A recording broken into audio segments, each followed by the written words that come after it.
nous savons qu'à l'époque du prophète alayhi salam, sa mosquée n'était pas comme pour nous. La mosquée du prophète alayhi salam était composée de troncs de palmiers et des palmiers, des feuillets de palmiers. Ainsi, certains compagnons ont tout fait, essayant de casser la mosquée et reconstruire d'une manière moderne. Le prophète alayhi salam refusa catégoriquement. Tout simplement, le prophète voulait une mosquée modeste, une mosquée simple. Et souvent, le prophète alayhi salam prenait référence sur le prophète Moussa alayhi salam. Il dit, j'aimerais que ma mosquée soit comme la mosquée de Moussa alayhi salam. Et lorsque les compagnons ont demandé comment était la mosquée de Moussa alayhi salam, il dit, c'était une hutte. Vous voyez des maisons villageois. Et le prophète alayhi salam dit, lorsque Moussa alayhi salam soulevait sa main, ses mains pouvaient toucher le toit de la mosquée. Pourquoi je te rencontre ce récit? Tout simplement, c'est pour dire, à l'époque du prophète, les mosquées étaient simples, mais c'est dans la mosquée du prophète alayhi salam que les grands hommes se sont formés, qui ont changé toute l'humanité entière. Mais aujourd'hui, nous on a les belles mosquées, des mosquées mashallah, des mosquées extraordinaires, mais on n'est pas éduqué islamiquement. Nos comportements sont médiocres. Plus on fait la prière, plus nos comportements augmentent négativement. Ainsi,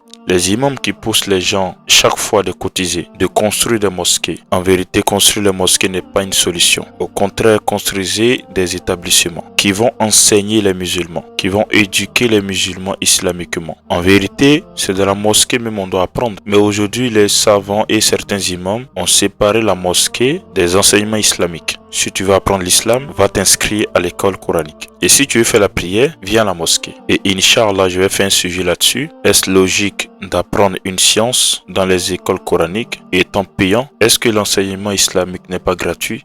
Est-ce qu'on gagne des péchés lorsqu'on prend un salaire pour cela? Ainsi, je vais parler sur dessus. Mais aujourd'hui, je vais m'arrêter sur la mosquée. Ainsi, la mosquée est la base de tout musulman. Que ce soit des réunions, des conférences, des jugements, des enseignements, des soins médicaux. Tout ce fait-là se faisait à l'époque du prophète alayhi salam dans sa mosquée. Mais nous, on a utilisé la mosquée uniquement pour faire la salat. Et ça s'arrête là. Ainsi, il y a plein de choses. Peut-être je ferai une vidéo pour essayer de plus expliquer cela. Sur ce, on sera à la prochaine vidéo, Inch'Allah.